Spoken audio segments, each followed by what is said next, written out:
Au cours des consultations nationales, le colonel Mamadi Doumbouya avait instruit les responsables des centrales syndicales de produire un seul mémorandum pour la bonne marche de la transition.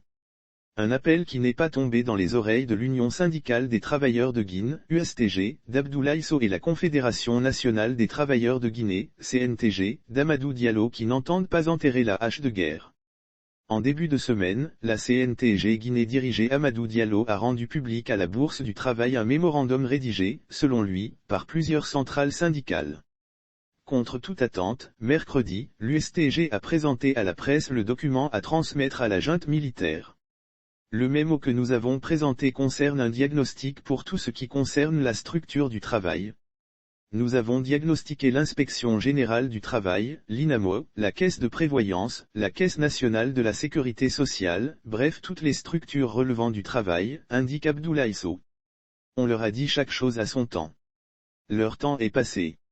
Maintenant, ce sont les syndicalistes qui étaient libres et qui travaillaient pour tout le monde. Ceux qui étaient inféodés au pouvoir, leur temps est fini, ajoute-t-il en lançant des pics à la CNTG d'Amadou Diallo. Une histoire d'argent. Une guerre d'ego oppose Amadou Diallo et Abdoulaye Sow depuis belle lurette.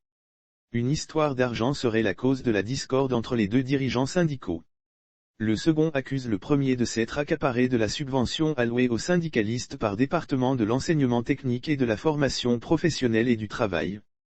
Des allégations que balaie d'un revers de la main Khalifa Sako de la CNTG sur Espace TV. Concernant la question de la subvention accordée aux centrales syndicales, il affirme que tout le montant est accordé à la CNTG seule, mais cela est faux sur toute la ligne.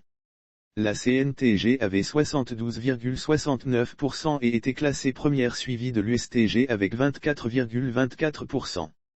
À date du 28 avril 2017, la camarade Abdoulaye Sow, à l'époque l'un des secrétaires généraux de l'USTG, avait fait une procuration pour avoir la part de sa structure dans la subvention accordée à l'ensemble des centrales syndicales, indique-t-il.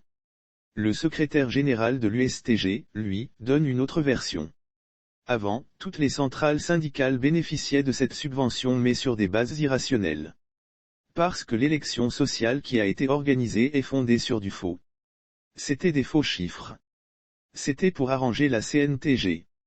Ce qui a fait qu'ils ont bénéficié de 75% de cette subvention en disant qu'au niveau de l'USTG qu'ont été divisés.